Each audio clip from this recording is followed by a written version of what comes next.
Hello everyone शांति पाठशाला को मु आपण मानंकु स्वागत जनाउछि।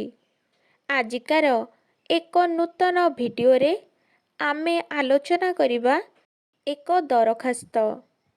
पुरी रे अवस्थित विश्व प्रसिद्ध श्री जगन्नाथଙ୍କ मंदिर निकटरे एक सुलभ शौचालय खोलिबा निमंते विभागीय कर्तृपक्षଙ୍କୁ दरखास्त प्रदान कर। माननीय श्रीयुक्त पुरी पौर संस्था अध्यक्ष पुरी महोदय समीपेषु विषय एक सुलभ शौचालय खोलिबा निमंते आवेदन महाशय निवेदनर अभिप्राय एही कि जे आम्भे निम्न स्वाक्षरकारी काउंसिलर माने पुरीर विश्व प्रसिद्ध जगन्नाथ मंदिर निकटरे एक सुलभ शौचालय खोलिबा निमंते निम्न मते आपणकर दृष्टि आकर्षण करुछु।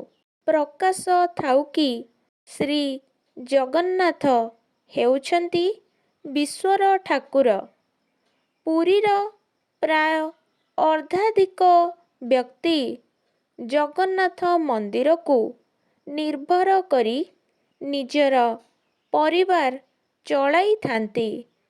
श्रीक्षेत्र पुरी एक पवित्र तीर्थक्षेत्र हेतु प्रत्यह सहस्राधिक भक्त जगन्नाथଙ୍କ दर्शन निमंते बड़ देउल को आसी थांती।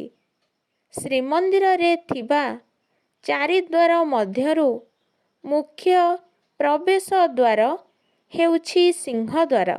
श्रीक्षेत्र रे श्री जगन्नाथଙ୍କ मंदिर संलग्न कौनसी द्वार निकटरे एक सुलभ शौचालय नाही।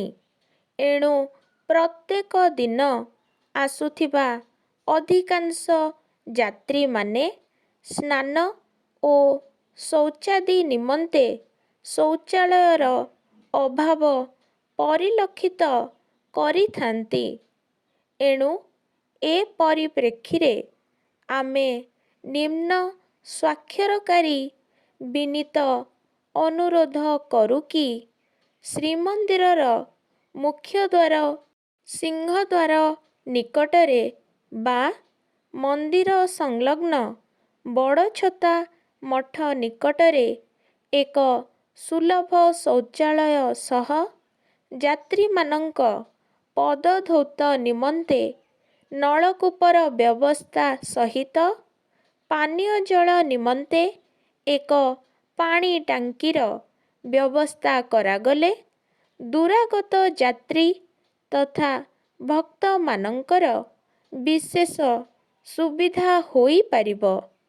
एहाको अत्यंत जरूरी मने करी एहार आशु समाधान निमंते कर्तृपक्ष विहित कार्यानुष्ठान ग्रहण कले आमे आपणଙ୍କ निकटरे चिरोपकृत रहिबो। इति आपणଙ୍କ विश्वस्त पुरी पौर संस्थार काउंसिलर वृंद। बाम पटे लेखाजिब पुरी पौर संस्था एवं तारीख। डाहाण पटे लेखाजिब समस्त काउंसिलर मानंकर नाम। जदि भिडियोटी आपणଙ୍କୁ टिके भी भल लागि थाए तेबे लाइक शेयर एवं सब्सक्राइब करने को जमारू भूलिबेनी। धन्यवाद।